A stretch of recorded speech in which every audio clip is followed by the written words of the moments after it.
What's going on, guys? RBG here, back with another breakdown on Marvel's Avengers. I wanted to have this video out sooner, but I was having issues with my PC after installing Windows 10. But finally we have the video out, and I can't wait to share with you what I've discovered.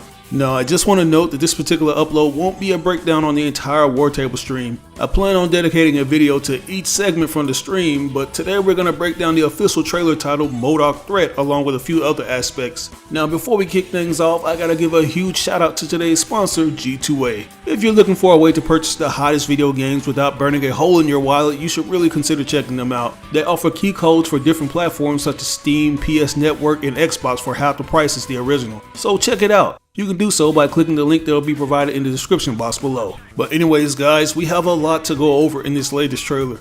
If you've been following my coverage, then you probably noticed that everything I theorized prior to this trailer has been officially confirmed. When George Tarleton first appeared on the scene in the Hulk Gameverse tie-in comic, I instantly knew that he'd become MODOK and serve as the central antagonist. Not only was he spotted briefly at the big A-Day celebration, but there were plenty of clues that alluded to him being a mold that would sabotage the event. And as you can see, not only was he responsible for deliberately diving the Chimera helicarrier, he was the one who locked Captain America in the reactor. Like, we knew that Cap was risking his life to go shut down the Terrigen reactor, but we didn't know that he got shut in within the ship. And some have become a little deterred by this because they're assuming that since he's supposedly dead, that you won't be able to play with him. If you notice during the War Table demonstration, he was the only character that wasn't available. So many have assumed that he won't be as accessible as the other Avengers members. But I don't think the devs will go out of their way to build combat mechanics for a character just to completely axe him off for the rest of the game. Like, I know I've said this multiple times, but there are more fans who are becoming aware of this game, so I just have to clarify that. But anyways, as I was saying, MODOK will indeed be the main shot caller of this game, and it seems that his origin story will be completely altered compared to his original concept. In the comics, he joined AIM and aided them in creating the Cosmic Cube, which was this super advanced device with infinite capabilities. They wanted to understand its powers more, so they used George Tarleton by mutating him into a super large head with small limbs, and they fitted him with something called the Doomsday Chair to support his body. But in this game story, it looks like he'll be an inhuman instead of a mutate, since the developers say that he was affected during the A-Day incident. And I had no idea how they'd introduce AIM, since they're usually a company that already exists as a terrorist organization under the guise of a tech corporation.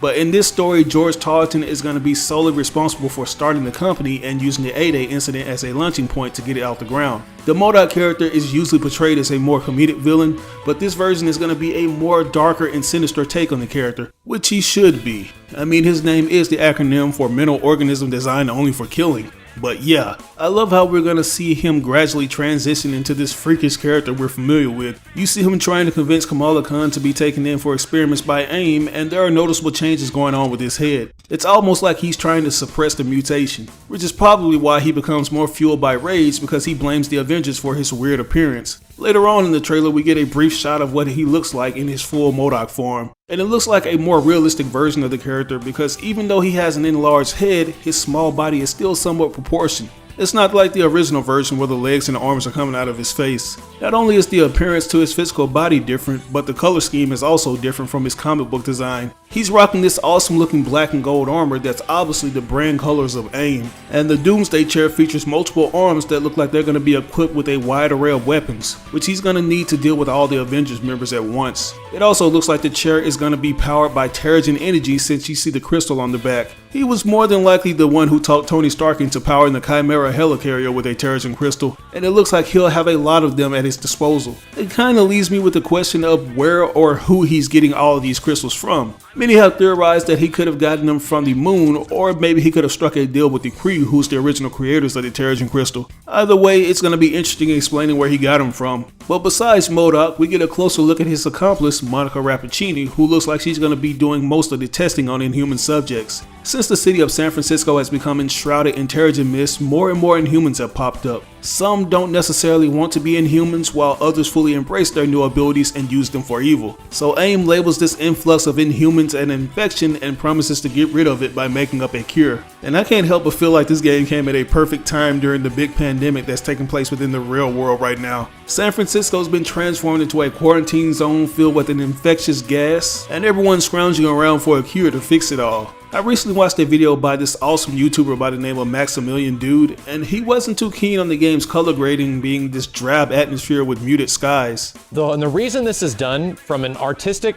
design point is they don't want to make you feel things in any one direction or the other. They don't want to be too dark, they don't want to be too muted in color, but they also don't want to go too much in the other direction. And while I agree with him on some things, I had to defend the developer's approach when it comes to having the grayest color filters in certain locations. San Francisco is still suffering from the Terrigen mist outbreak, so of course the surrounding areas are going to be somewhat covered in this funky fog. You can see it throughout some of these cutscenes where it's gotten so bad that it's created gray looking clouds over the city. And yeah, I know that you're going to make the argument that the sky should be blue since it's the signature color of the Terrigen mist, but it's important to take into consideration that there might be other chemicals in the air that could have a negative reaction to Terrigen gas. Like take Delhi, India for example. In 2016, it was one of the world's most polluted cities and everything looked like it was covered in this gray filter. And it was because of the insane toxic mixtures of things like nickel, sulfur dioxide, and nitrogen oxide and arsenics. So what's not to say that things like this could have a similar effect on San Francisco if it's mixed with Terrigen mist?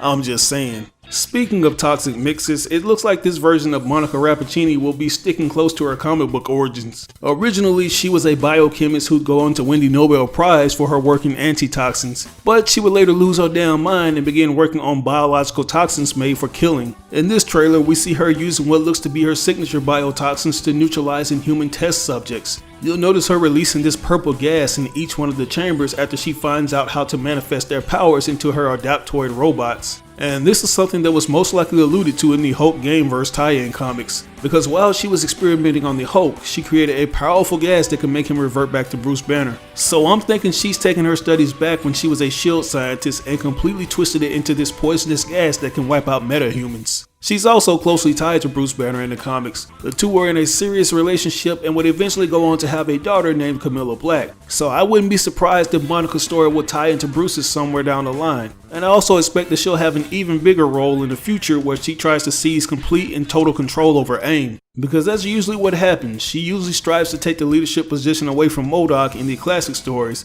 but she's always stopped. Anyways, moving on, we got our first look at bearded Hulk in Bruce. And supposedly he looks this way because he stays in Hulk form after the A-Day event. He's more than likely still dealing with the loss of Cap and everything that took place that day, and he's probably going to go into hiding within the 5-year time skip. Bruce is also the one who admits to the Senate that the Avengers pose a threat to society and that they were the ones responsible for the surgence of Inhumans. This leads into an altercation between him and Tony, causing him to ultimately Hulk out and pounce on Tony. But it's there that we get our first confirmation that the Hulkbuster is in the game, since we see Tony quickly summon it to punch out the Hulk. And we see the full version of the suit near the end of the co-op and Warzone trailer. I think it's safe to assume that this will serve as Iron Man's ultimate heroic, similar to Kamala's Embiggen, where she has access to a more powerful and different set of moves. I'm eager to see what it looks like when Iron Man summons this armor and what all it can do. I'm also eager to see if we actually get to fight other Avengers members as seen in some of the cutscenes. But anyways, we get a brief shot of Abomination fighting the Hulk, and this is probably the best shot of him we get in all of the trailers. You can just tell that we're going to get multiple boss fights with him where he'll probably beat the Hulk the first time around, only to get his ass whooped later in the game as seen in the Real Simple trailer where the Hulk beats him with a giant metal ball. But besides that, I want to point out something that has been making people believe that this game will in fact tie into Marvel Spider-Man.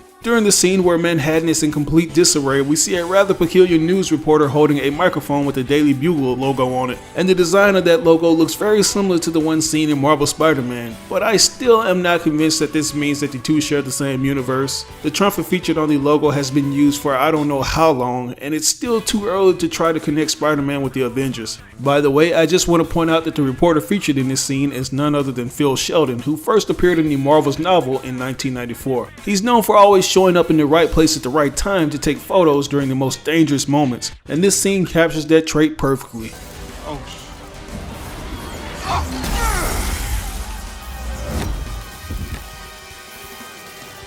You're welcome.